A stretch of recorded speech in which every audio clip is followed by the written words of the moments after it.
नमस्कार।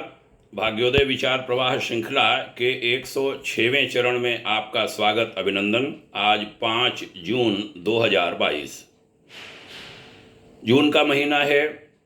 मानसून आने वाला है, यूं कहें आ चुका है। बारिश का समय होगा, वृक्षारोपण का समय होगा। वृक्षारोपण, पौधरोपण समय की बहुत बड़ी आवश्यकता है। अपने जीवन को यदि बचाना है तो हमें बृहद मात्रा में वृक्षारोपण करना होगा। अनेक व्यक्ति, अनेक संस्थाएं लगी हैं। अभी विश्व पर्यावरण दिवस भी कुछ वर्षों से मनाया जा रहा है। उसका भी आज दिन है 5 जून का। विश्व पर्यावरण दिवस की भी बहुत बहुत बधाइयाँ। लेकिन वह जमीन पर उतरे, केवल भाषणों में न हो। आज हम पेड़ों के बारे में कुछ महत्वपूर्ण जानकारियां अपने श्रोताओं, पाठकों को दे रहे हैं। हमारे कुछ मित्रों ने मिलकर के इसे बनाया है, इसे फैलाया जा रहा है विभिन्न माध्यमों से। आज इस श्रृंखला में इस महत्वपूर्ण विषय को इसीलिए आज हम ले रहे हैं। कुछ महत्वपूर्ण पॉइंट आपके सम्मुख रखता हूं।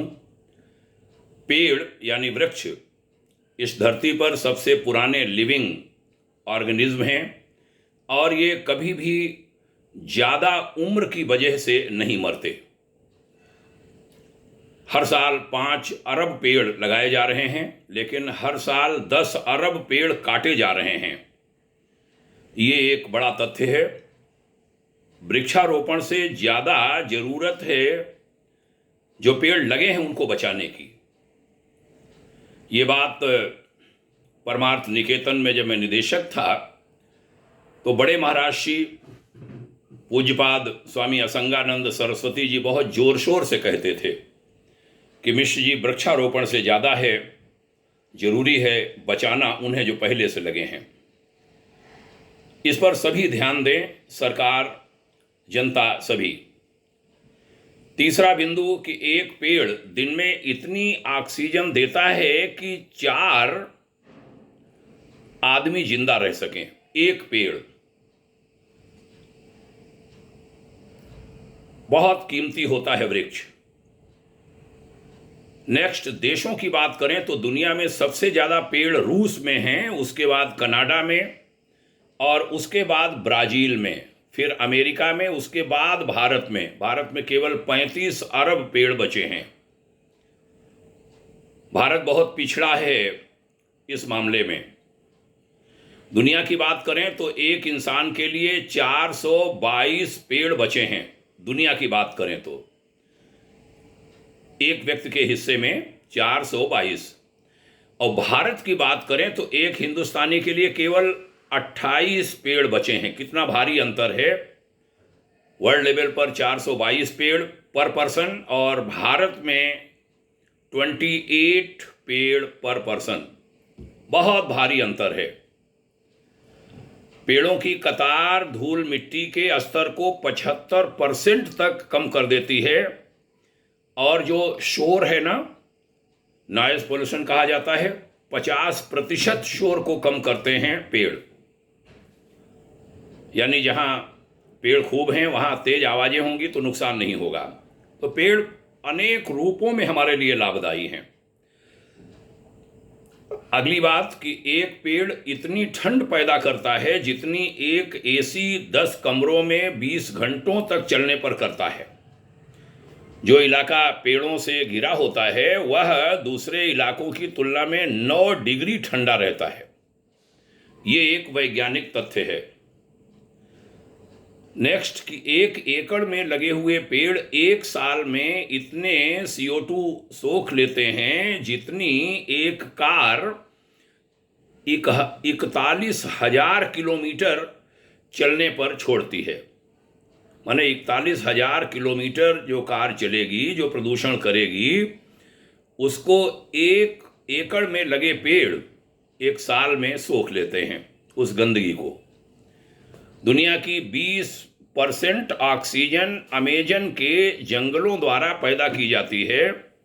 ये जंगल 8 करोड़ 15 लाख एकड़ में फैले हुए हैं। दुनिया ने अच्छा काम किया है। भारत को बहुत सचेत होना है, बहुत सुधार करने हैं। अगली बात कि इंसानों की तरह पेड़ों को भी कैंसर होता है। कैंसर होने के बाद पेड़ कम ऑक्सीजन देने लगते हैं। जैसे प्राण ऊर्जा मनुष्य की घट जाती है कैंसर होने के बाद, पेड़ों की भी कम होती है।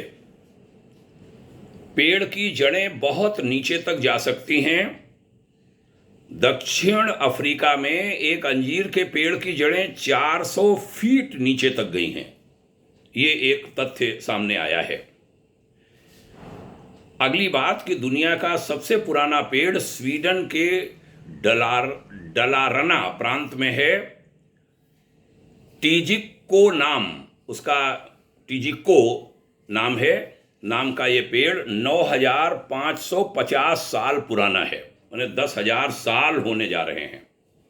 इसीलिए कहा कि पेड़ों की आयु ये बूढ़े होने पर मरते नहीं हैं, बहुत होती है। तो निवेदन करूंगा कि ये बरसात जो आ रही है उसमें कम से कम एक पौध तो जरूर रोपें और ऐसा पेड़, ऐसा पौध चयन करें, ऐसे पौधे का चयन करें जो ज़्यादा से ज़्यादा ऑक्सीजन देता हो। पीपल, बरगद, नीम, आम आदि। बहुत ज़रूरत है चेतने की। स्वयं जगें, लोगों को जगाएं, मिलकर अपने पर्यावरण को बचाएं। अपने पर्यावरण को बचाना माने अपने जीवन को बचाना। आइए इस धरा को, धरती को हरी चुनरिया उड़ा दें। हरी चुनरिया धरती माता को, माँ को वस्त्र उड़ाया जाता है ना, तो धरती माँ को हरी चुनरिया उड़ा दें। पेड़ लगाकर ज़्यादा से ज़्यादा इस धरा का सौंदर्य वृक्ष लगाकर बढ़ाएं। आपने सुना, इस पर गुणना भी है, काम भी करना है। ये निवेदन आज हम उन बहुत सारे लोगों को धन्यवाद देना चाहेंगे जिन्होंने इस पर काम किया है। हरित ऋषि का नाम लें, पेड़ बाबा का नाम लें। हमारे उत्तराखंड के भाई, वो तो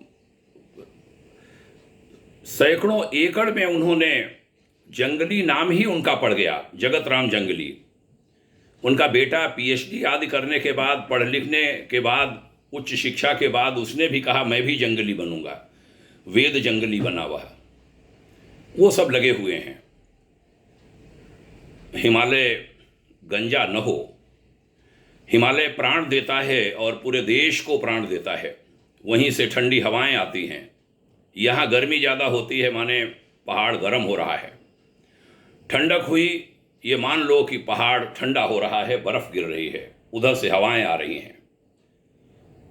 जो हिमालयी प्रांत हैं, चाहे वह उत्तराखंड हो, जम्मू कश्मीर हो, हिमाचल हो, हमारे निकट उत्तराखंड पड़ता है। बहुत काम करने की ज़रूरत है। पेड़ गंजे, पहाड़ गंजे हो रहे हैं, उन पर ज़्यादा से ज़्यादा वृक्षारोपण की ज़रूरत है। वहाँ वृक्षारोपण के लिए सरकारें भी करें, हेलीकॉप्टर आदि से ऊपर से बीज ऐसे बिखेर दें बारिश के पहले, जो उगें और ये जो गंजे पहाड़ हो रहे हैं वो ठीक हो जाएं। हमने प्रयास किया था ऋषिकेश में रहते हुए, हो नहीं पाया था। क्यों? गवर्नर साहब को भी हम लोगों ने अप्रोच किया था उत्तराखंड के, लेकिन हेलीकॉप्टर उस समय नहीं मिल पाया था। उत्तराखंड के माननीय मुख्यमंत्री जी से आग्रह करूंगा, ये काम इस बारिश में लीजिए।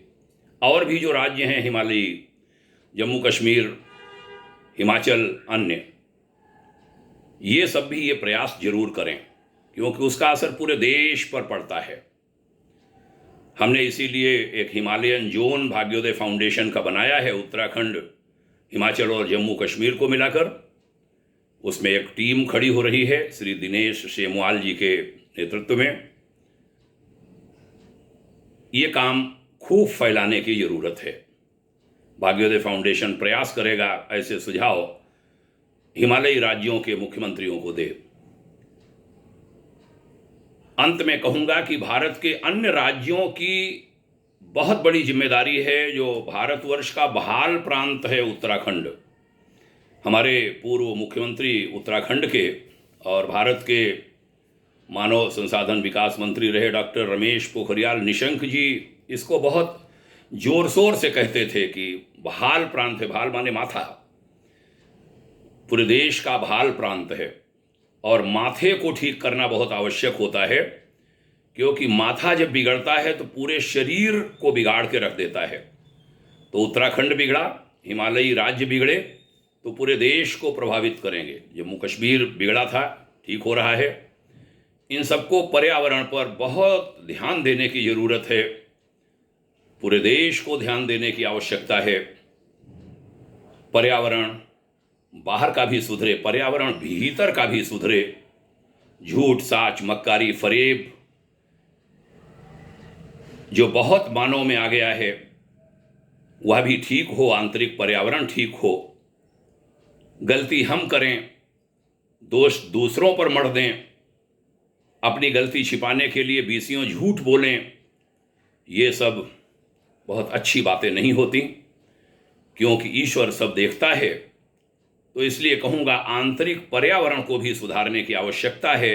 इस बाह्य पर्यावरण को पेड़ आदि के माध्यम से और आंतरिक पर्यावरण को श्रेष्ठ चिंतन, सकारात्मक चिंतन, सबके लिए हितकारी विचार, ध्यान साधना, गायत्री महामंत्र की साधना, देवोपासना आदि के माध्यम से अष्टांग योग को हम अपने जीवन में धारण करें। ये सब करने की बहुत आवश्यकता आन पड़ी है। आपने ध्यान से सुना, इसके लिए बहुत आभारी हूँ। भाग्योदय विचार प्रवाह श्रृंखला नित नवीन विषय लेकर आ रही है। आज 106वां चरण था। यह क्रम चलता रहेगा जब तक हमारी वाणी है, आवाज़ है, जीवन है, तब तक यह क्रम चलाते रहने का संकल्प है। इसमें कोई व्यवधान कभी ना आवे, यही हमारी ईश प्रार्थना। और उधर दैनिक श्रृंखला भी चला रहे हैं, जो 125 की संख्या पहुंचने वाली है। 525, क्षमा करें, 525 की संख्या पहुंचने वाली है। उसे भी जीवन भर चलाते रहने का विचार है। उसमें आध्यात्मिक विषय होते हैं, इसमें जो सामयिक, समसामयिक ज्वलंत मुद्दे। पुनः धन्यवाद सुनने के लिए। निवेदन करूंगा कि ये अच्छे लगते हैं, ये विचार, ये बातें, तो उन सबको भी पहुंचाएं जिनके आप हितैषी हैं, जिनका आप मंगल चाहते हैं, जिनका आप कल्याण चाहते हैं, उनमें भी साझा करें। धन्यवादी रहूंगा आपके प्रति। बहुत धन्यवाद। जय हिंद, शुभकामना, प्रणाम। ओम शांति।